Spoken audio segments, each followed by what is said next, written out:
নমস্কার, আমি রানা যশবন্ত আপনাদের স্বাগত জানাই। দিন, মাস, বছর এগুলো এক একটি সময় মাপার একক। আমাদের স্মৃতিও এমনভাবেই কাজ করে।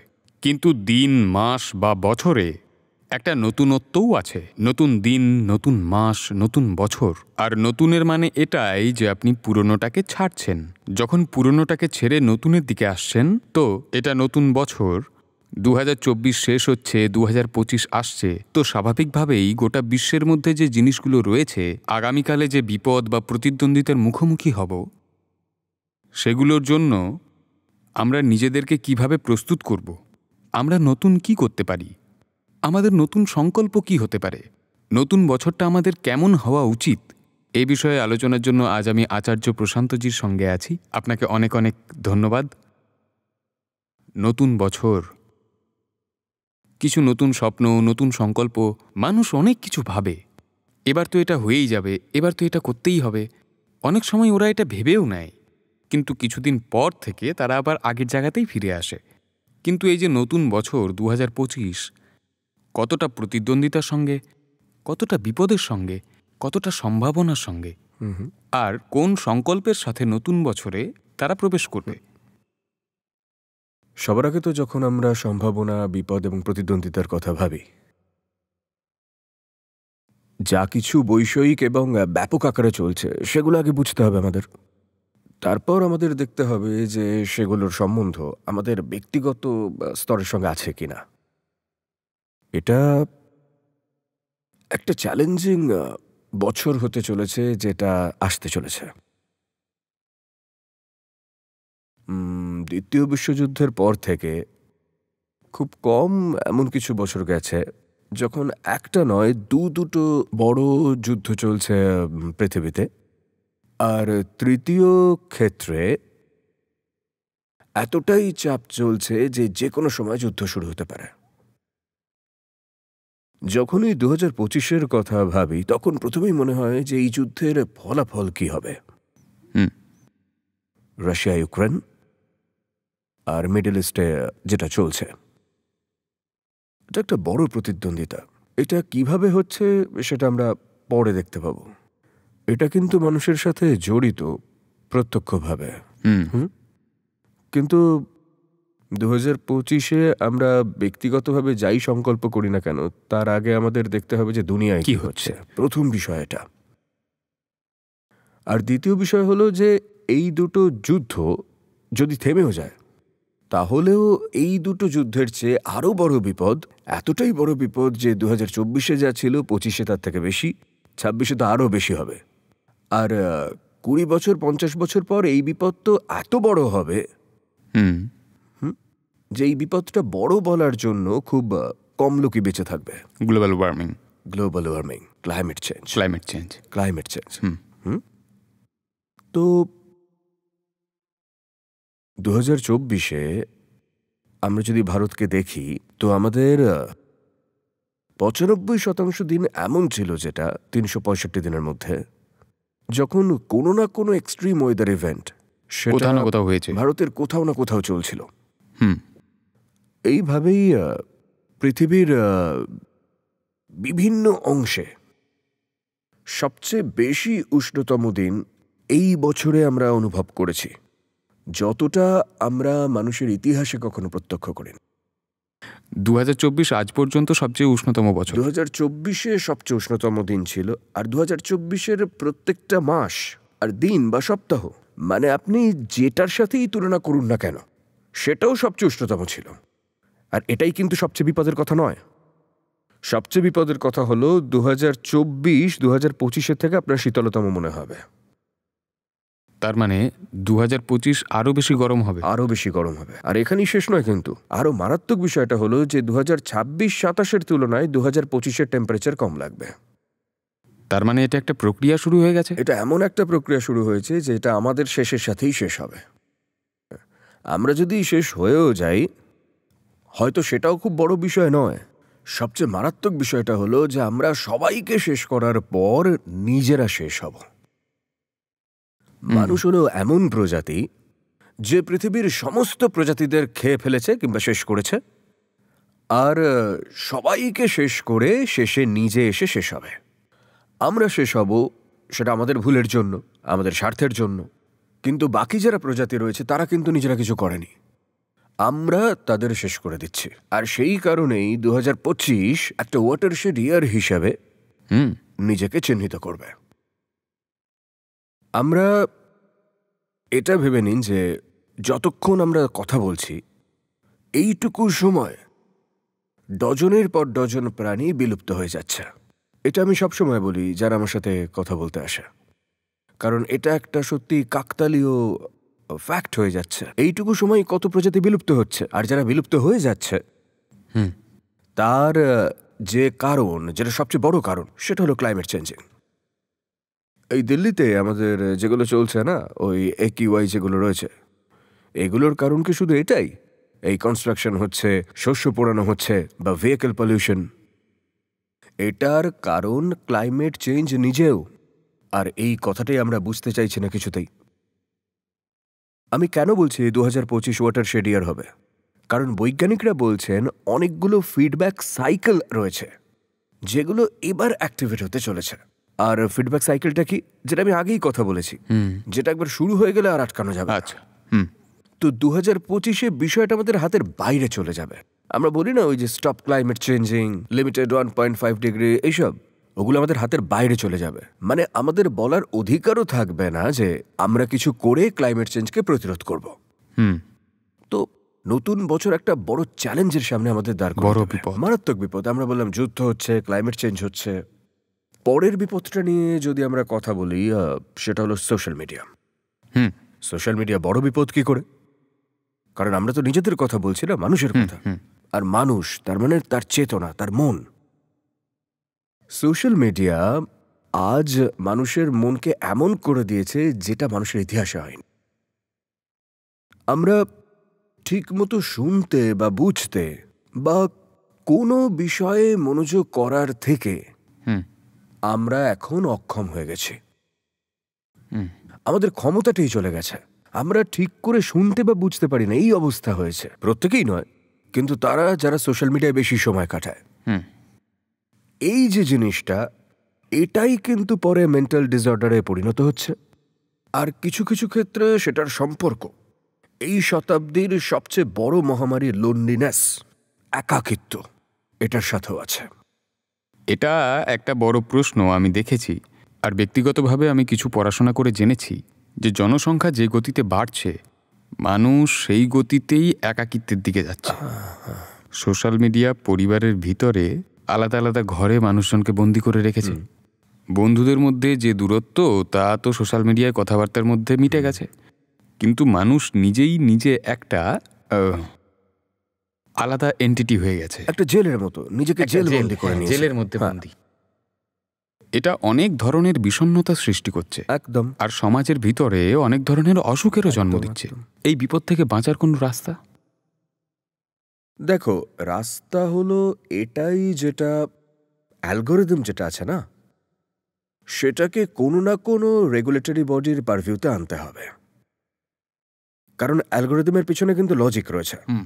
ওই লজিকটা কিন্তু মানুষই দেয়, না হলে কি এমনি এমনি আপনার ফিডে চলে আসবে?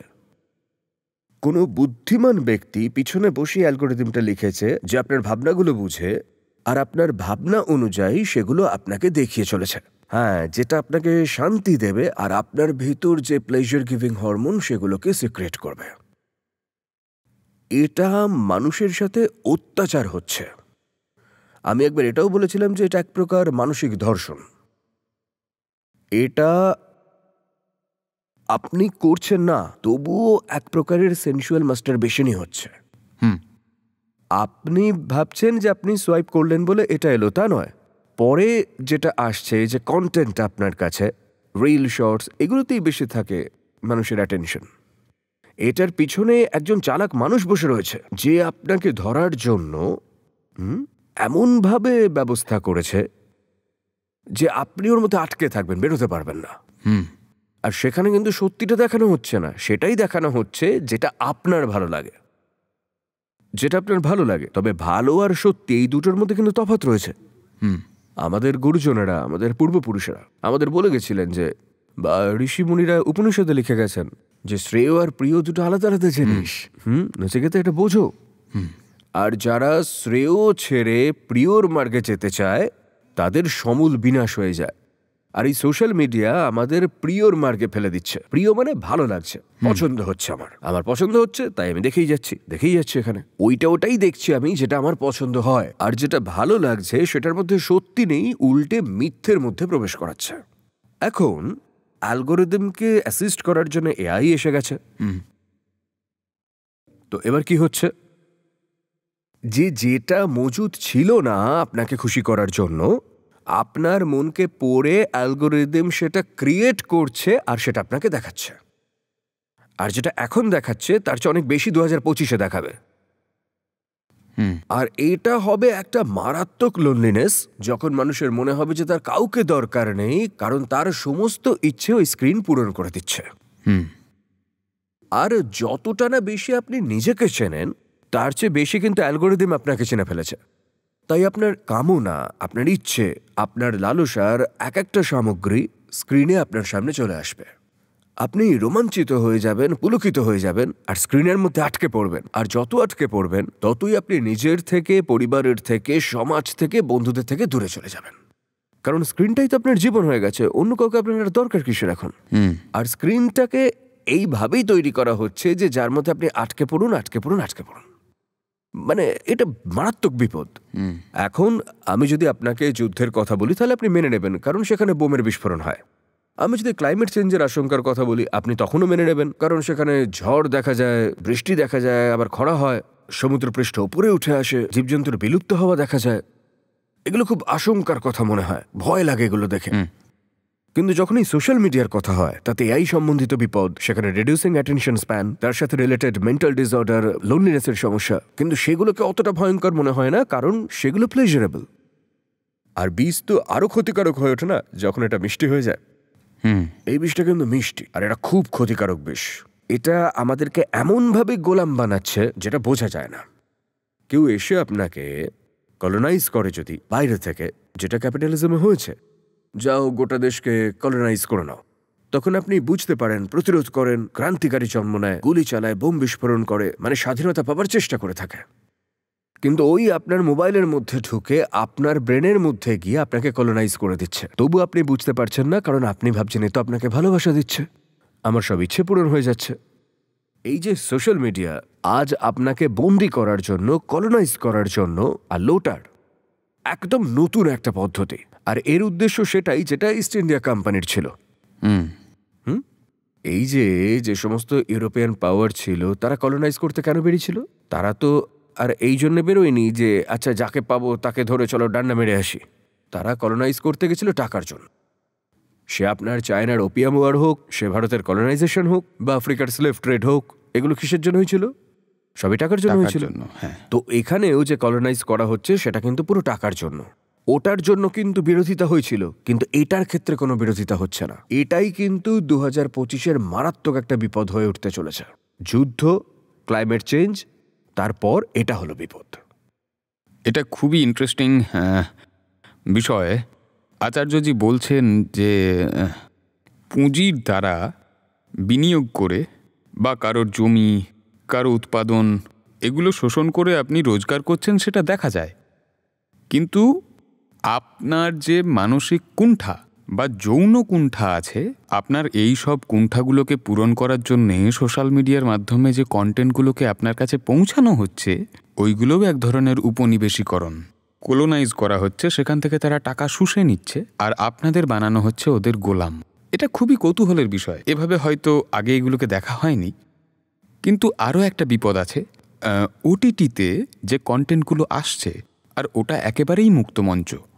আমাদের বাচ্চারাও খুব সহজেই ওখানে পৌঁছে যেতে পারছে। আর ওটিটি আসলে এক প্রকারের সেমি পর্ন কন্টেন্ট এসবই দেখায় ওরা, আপনি পর্ন কন্টেন্টই বলতে পারেন। আর এখানে একটা বড় জনসংখ্যা, যেখানে আমাদের শিশুরা কিশোর অবস্থায়, টিনেজ যারা, ওরা অসুস্থ হয়ে পড়ছে আর দিশাহীন হয়ে পড়ছে, বিভ্রান্ত হচ্ছে। আর এই বিপদটা আমাদের নতুন প্রজন্মের কাছে অনেক বড়। এটাও কিন্তু 2025-এ একটা বড় সংকট। তো ওই বিষয়টাই না, যে এমন কিছু দেখাও যেটা যারা দেখছে তাদের আনন্দ দেবে, আর যেটা দেখাচ্ছে সেখানে আটকে থাকবে।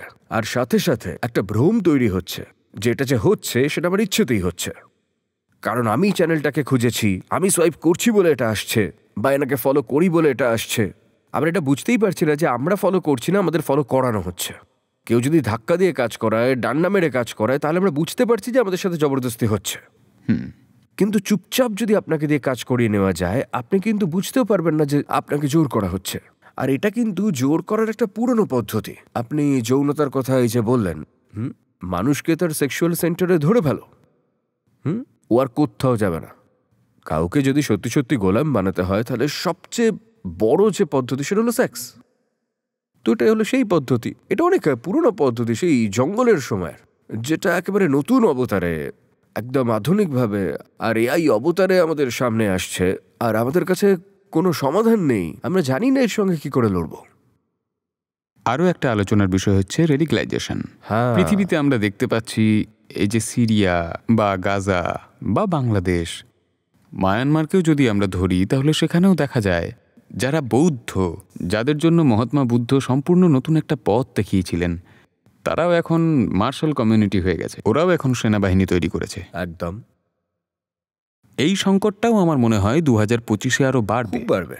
এটা না আপনার পুরো দুনিয়াটাই জুড়ে দেওয়া উচিত। এই যে রেডিক্যালিজম আর এক্সট্রিজম, কট্টরবাদ, এটা গোটা বিশ্বে ছড়িয়ে পড়েছে। আর সম্প্রতি এই যে আমেরিকায় ভোট হয়ে গেল, আপনার কি মনে হচ্ছে যে এটাতে ওই যে কট্টর ধর্ম সেটার ছায়া পড়েনি? পাকিস্তান, আফগানিস্তান, মিডল ইস্টে যে লড়াই চলছে, আপনার কি মনে হচ্ছে এগুলো জিওপলিটিক্যাল? এসেনশিয়ালি এটা একটা রিলিজিয়াস স্ট্রাইভ, এটা একটা ধার্মিক যুদ্ধ। হতে পারে ওপর দিয়ে একটা জিওপলিটিক্সের মোড়ক রাখা হয়েছে। আমরা যে বাংলাদেশ আর পাকিস্তানের কথা বলি, তার মাঝে যে ভারতবর্ষ, তার কথা বলতে পারি। ভারতবর্ষে কি এই সব রকমের রেডিকুলিজম বাড়ছে না? যখন বৌদ্ধদের কথা বললেন আপনি, তাহলে আমরা লঙ্কাকে কি বলতে পারি? ওখানে যে এত লম্বা একটা যুদ্ধ চলল, ওটা কি বাস্তবে হিন্দু আর বৌদ্ধদের মধ্যে হয়নি?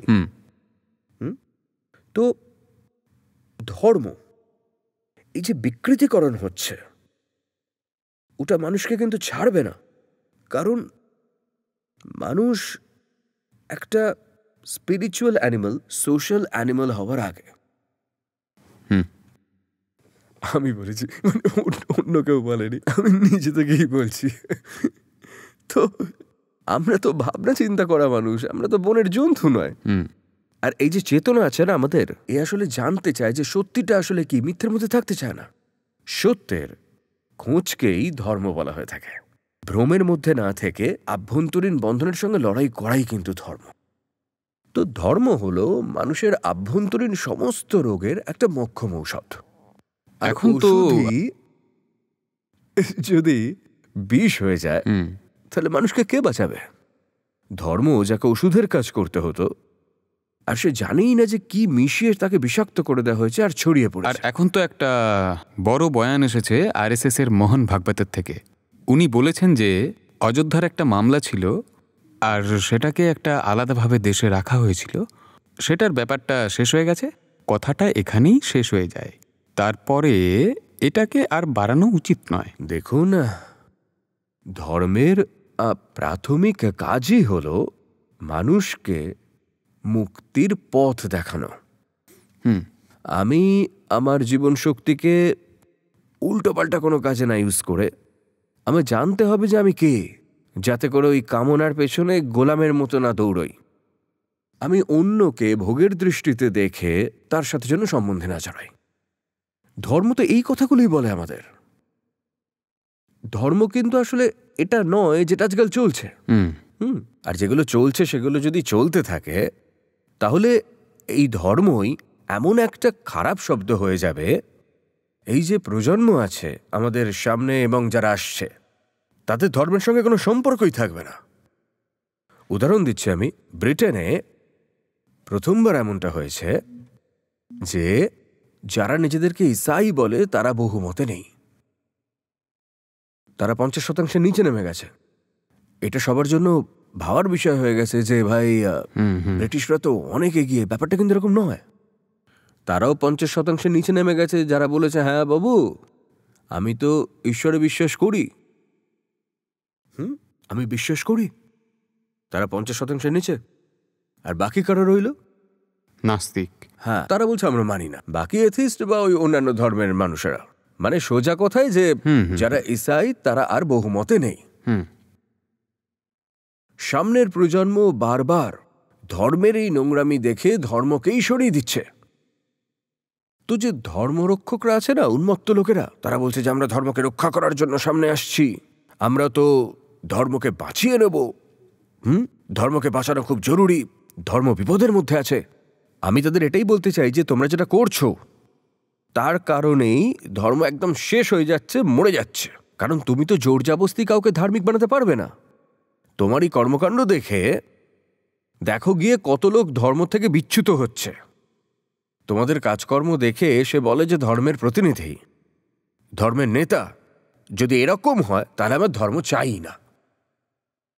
এটাই হচ্ছে এখন। তো ব্যাপারটা হলো এটাই যে ভাই অনেক হয়েছে, থামো।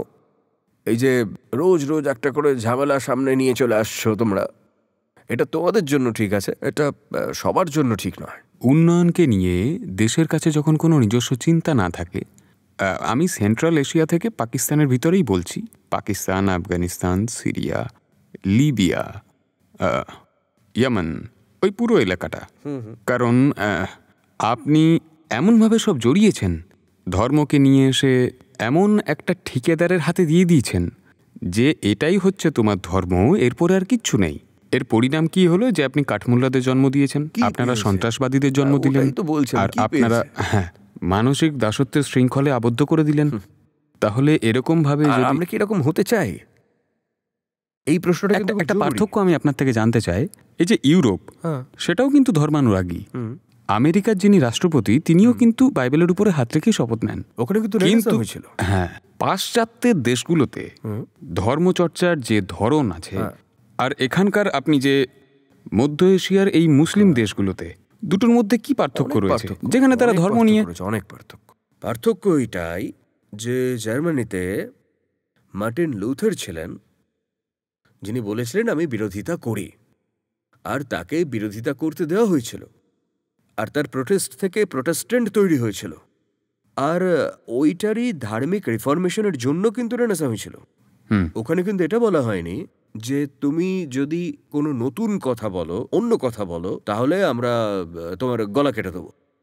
তো সেই জন্য যে ঈসাইয়াত আছে, তারা নিজেদেরকে মডার্নাইজ করতে পেরেছে, তারা নিজেদেরকে নতুন চিন্তা, নতুন ভাবনা এর সাথে চালাতে পেরেছে।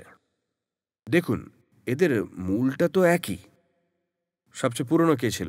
ইহুদি, আব্রাহামিক ধারার কথা বলছি। তারপরে কে চলে আসেন? ঈসাই। আর তারপর এখন সবচেয়ে আধুনিক কে? ওই মুসলিম। তো এখানে এটা কিন্তু খুব প্রাসঙ্গিক একটা কথা যে ইহুদিরাও কিন্তু সময়ের সাথে এগিয়ে যেতে পেরেছিল। আর গোটা বিশ্বে 70-80 লাখ, 1 কোটির থেকে কম ইহুদি।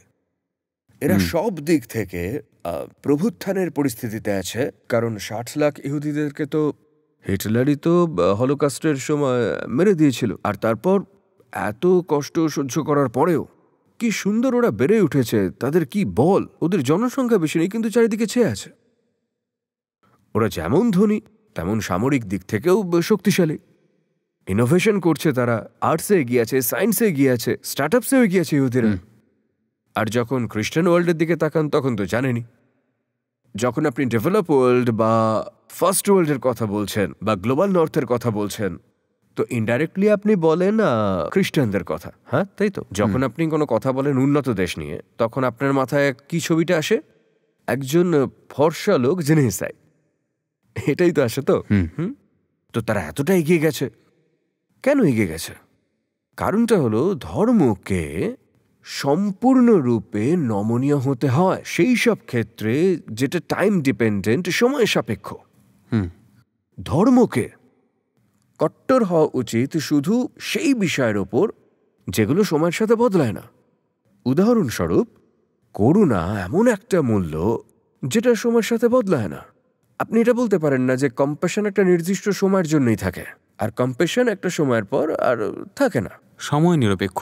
সময় নিরপেক্ষ কথা এটা তো ধর্মের সম্পর্ক সময় নিরপেক্ষ মূল্যের সাথেই ধরা হয়। এখানেই একটা প্রশ্ন আসে, যেটা আপনি বললেন পশ্চিমে রেনেসা এসেছে। হ্যাঁ, নিজের বিরুদ্ধে দাঁড়িয়ে থাকা শক্তিগুলোকে বা শোধরানোর যে শক্তিগুলো রয়েছে সেগুলোকে তারা স্বীকার করেছে। প্রোটেস্ট্যান্ট গ্রুপ ওখানে ছিল।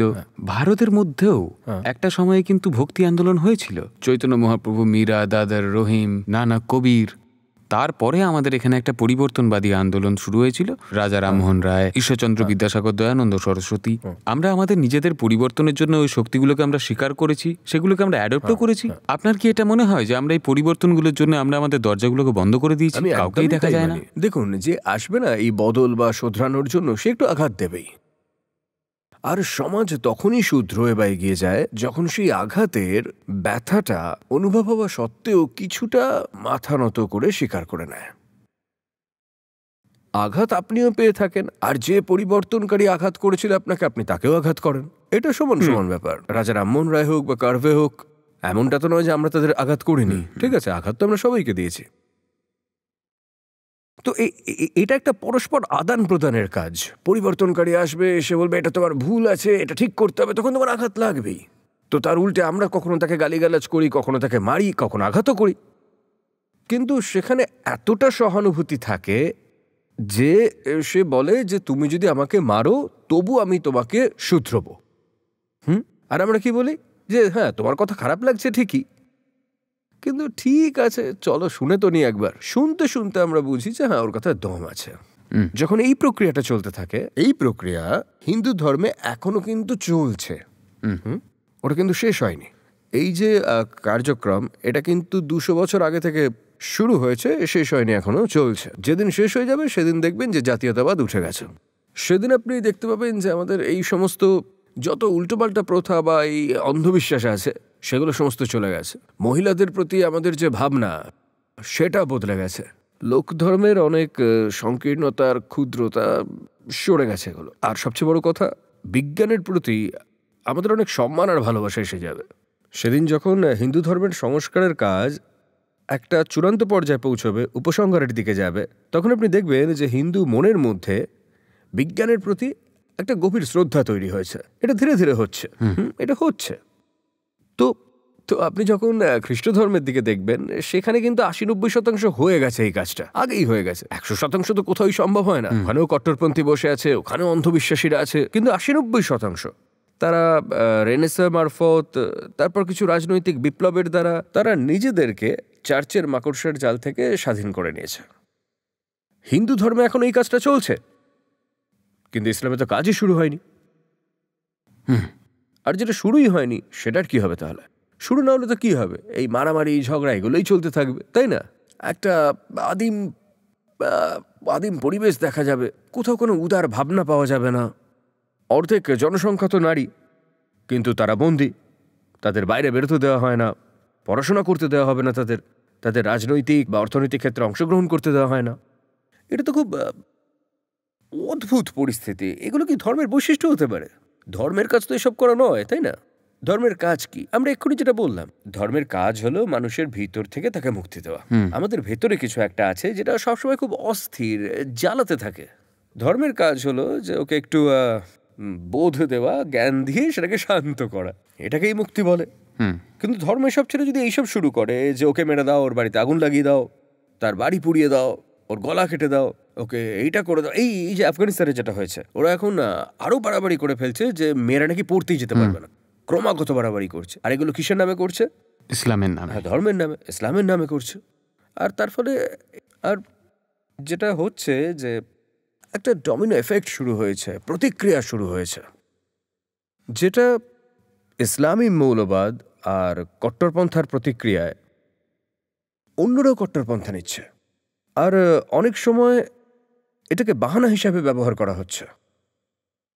ইসলামী মৌলবাদের পাশাপাশি আর হিন্দু মৌলবাদ, সেটাও বেড়ে চলছে। আমি বলছি না যে এটা সবসময় অবধারিতভাবে প্রতিক্রিয়া হিসেবেই আসছে, কিন্তু আপনি যদি তাদের সঙ্গে কথা বলেন, তারা এটাই বলবে, যদি ওরা এত কিছু করছে, এতটা কট্টরপন্থী হয়ে উঠছে, মুসলমানদের দিকে আঙুল তুলে লোকেরা বলে যেটা যদি কট্টর হয় তাহলে বাধ্য হয়ে আমাদেরও কট্টর হতে হবে। এখন আমরা 2025 এ ঢুকতে চলেছি। আপনি দুটো কথা বললেন যে হিন্দু ধর্মের ভিতরে পরিবর্তনের একটা প্রক্রিয়া চলছে, ওটা সম্পূর্ণ হতে এখন আরও সময় লাগবে। প্রথম বিষয় হচ্ছে যে 2025-এ যেহেতু সরকার মহিলাদের অংশগ্রহণ 1/3 নির্বাচনে করে দিয়েছেন, 2026 থেকে আমরা সেটাকে দেখতেও পাব। দ্বিতীয়ত, মুসলিম সম্প্রদায়ের মধ্যে শাহবানুর যে সিদ্ধান্ত ছিল সেটা দেশে একটা আলাদাই ঝামেলা সৃষ্টি করেছিল। সরকার 3 তালাক বিষয়টা বন্ধ করেছেন, সরকার ওয়াকফ বোর্ডের উপরেও লাগাম টানার চেষ্টা করেছেন। এবার ভারতকে আপনি কেমন দেখছেন? আমি এটাই দেখতে পাই যে ভারতের মুসলিমদের সঙ্গে সমস্ত রাজনৈতিক দলেরাই কিছু না কিছু ভুল করেছে।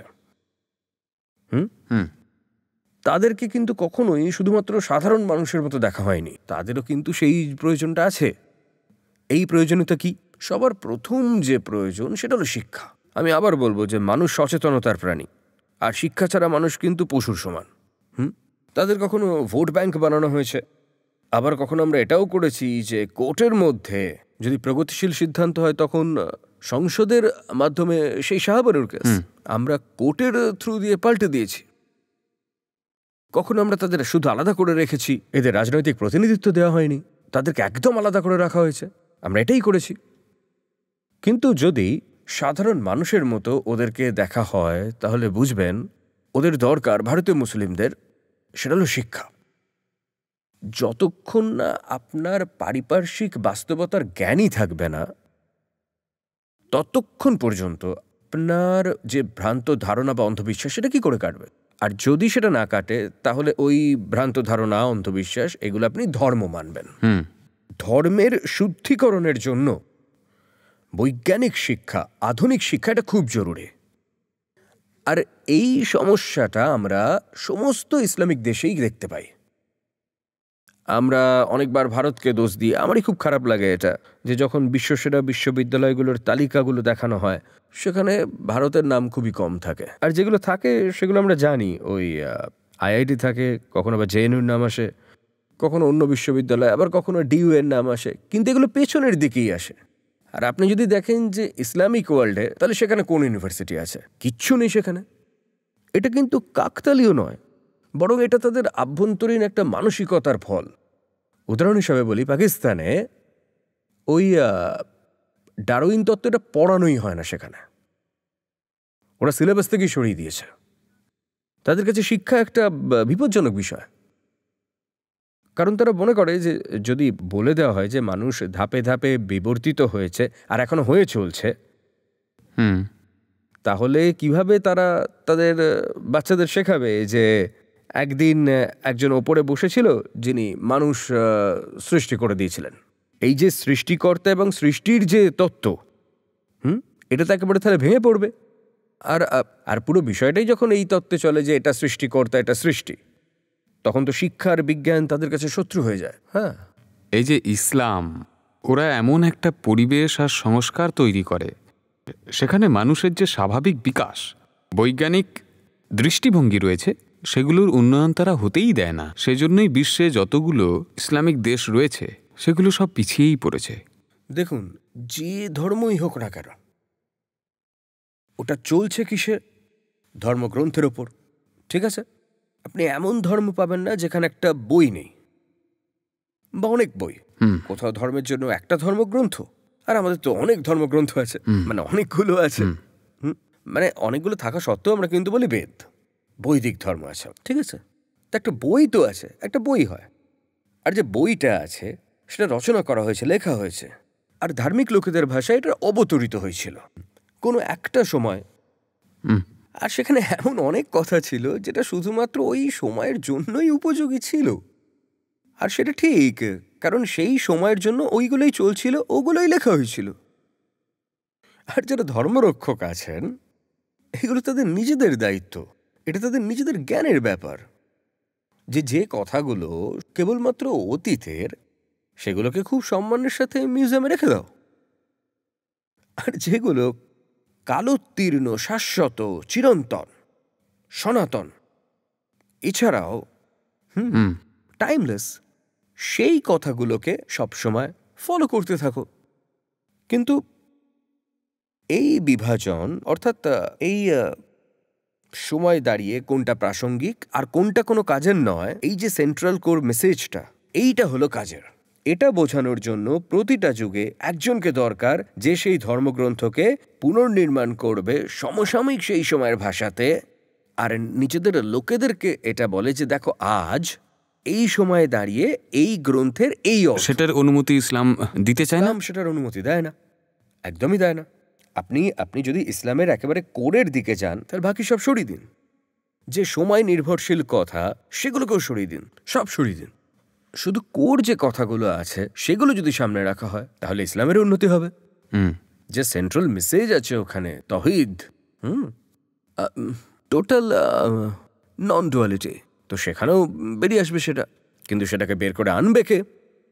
যেটাকে বের করে আনবে তাহলে তো তার অবস্থা তখন সেই মনসুরের অবস্থা হয়ে যাবে।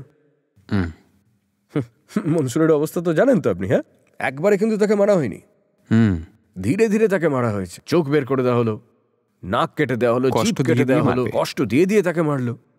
তো যে কেউ বলবে ছেড়ে দিন, আমি কিচ্ছু শুধরাবো না। তাহলে এটাও হতে পারে যে ভারতের যে ইসলামিক সমাজটা রয়েছে ও যে একই পরিবেশ, তার ধার্মিক পরিস্থিতি এবং সংস্কারের মধ্যেই অবস্থান করছে, তাই আপনি অনেক চেষ্টার পরেও হয়তো এর মধ্যে কোনো পরিবর্তন দেখতে পান না। হ্যাঁ, সেটা তো আছেই। দেখুন না, যে কোনো ব্যক্তি যে মূল বিষয়গুলো না ধরে চলবে সে কিন্তু ধর্মের নামে ঠকেই যাবে, নিজে অসুস্থ হবে, অন্যদেরকে অসুস্থ করবে, যা ধর্মই হোক। ঠিক আছে, এবার আমার দ্বিতীয় প্রশ্নটা, যেটা মহিলাদের 1/3 প্রতিনিধিত্ব দেওয়া হলো হ্যাঁ। লোকসভায় এবং বিধানসভায়, তাহলে ভারতে মহিলাদের অবস্থান নতুন বছরের আগে হ্যাঁ। আপনি কেমন দেখছেন? আমি তো এইটা দেখব যে মেয়েদের এই দুর্দশা হয়েছিল কেন। আর আমাকে তাকে বুঝতে হবে না যে শরীর খারাপটা কোথা থেকে হচ্ছে, তবেই তো ওষুধ দিতে পারবো। দুর্দশা হয়েছিল কি করে মেয়েদের? আর প্রকৃতিতে তো মহিলা পুরুষ একইভাবে জন্ম নেয়। ঘরে একটা মেয়ে জন্ম নিল, একটা ছেলে জন্ম নিল, সেখানে কোনো ভেদাভেদ থাকে না, দুটোই সন্তান। কিন্তু আপনি যদি জঙ্গলে যান দেখবেন সেখানে পুরুষ মহিলা প্রাণীরা সমানভাবে কাজ করছে সব। তাহলে এই মহিলাদের উপর অত্যাচারের রোগটা এলো কোথা থেকে? এই অসুখটাও কিন্তু ধর্মের নামেই এসেছিল। যতক্ষণ ধর্মের নামে এইসব নোংরামি হবে ততক্ষণ এগুলো শেষ করা যাবে না, ততক্ষণ মহিলাদের উন্নতি সম্ভব নয়। মহিলাদের ওপর অত্যাচার আমরা বলি একটা সামাজিক সমস্যা, সেটা কিন্তু নয়। সমাজ কিন্তু এটা বলছে যে আমরা মহিলাদের সঙ্গে যেটা করছি সেটা রিলিজিয়াসলি অ্যাপ্রুভড, সেটা ধর্মসম্মত, এই জন্য করতে পারছি। তাহলে এই ধর্মের যে সংস্করণটা আছে না, যেখানে বলা হয় যে মহিলাদের জায়গা তো স্বামীদের চরণে, আর মহিলাদের তো শিক্ষার কোনো দরকার নেই, গুরুর কোনো দরকার নেই, স্বামীই তার গুরু, স্বামীই তার ঈশ্বর। আর স্ত্রী যদি স্বামীর পা টিপে না দেয় তাহলে ঘরে লক্ষ্মী আসবে না।